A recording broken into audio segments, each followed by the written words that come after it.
তো বন্ধুরা, আমার অবস্থা তোমরা দেখতে পাচ্ছ। অ্যাকচুয়ালি আমি একটা চ্যালেঞ্জ ভিডিও করলাম এইমাত্র। আমার মেম্বারশিপ নিয়েছিলেন একজন, গোল্ড মেম্বারশিপ। তো ওনার একটা রিকোয়েস্ট ছিল। এবার যারা তোমরা আমার লাইভে আসো তারা জানবেই যে কি রিকোয়েস্ট ছিল, সেটা অনেকদিন ধরে উনি বলছিলেন।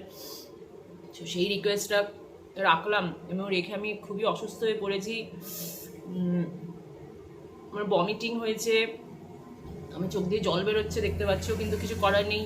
উনি মেম্বারশিপটা নিয়েই ছিলেন ওই জন্য, কারণ ওনার এই ইটিং চ্যালেঞ্জটা দেখার খুব ইচ্ছা ছিল। তো সেই জন্য আমি চ্যালেঞ্জটা করলাম। কিছু না, ঠিক আছে, একটু অস্বস্তি হচ্ছে, ঠিক হয়ে যাব হয়তো। বমিও হলো দুবার। আমি তো বলবো বাবা, বুঝে শুনে তোমরা কোনো চ্যালেঞ্জ করো, কেননা শরীর অনেক সময় নিতে পারে না, অনেক সময় শরীর অসুস্থ হয়ে যায়, যেমন আমার হয়েছে। আমার যত্ন দেখে বুঝতে পারছো তোমরা, কারণ আমি ফেক কিছু করতে পছন্দ করি না। উনি যেটা বলেছেন আমি ঠিক তাই করেছি, এবং করার পর একটু অসুস্থতা বোধ করছি। তো যাই হোক, ঠিক আছে, আমারও ভালো লাগলো যে আমি কথা দিয়ে কথা রাখলাম। তো যাই হোক, তোমরা খুব সাবধানে যখন কাউকে কথা দেবে, কোনো চ্যালেঞ্জ করবে কি করবে না, নিজের কথা ভেবে ডিসিশন নেবে, ঠিক আছে? তো ওকে, চলো বাই।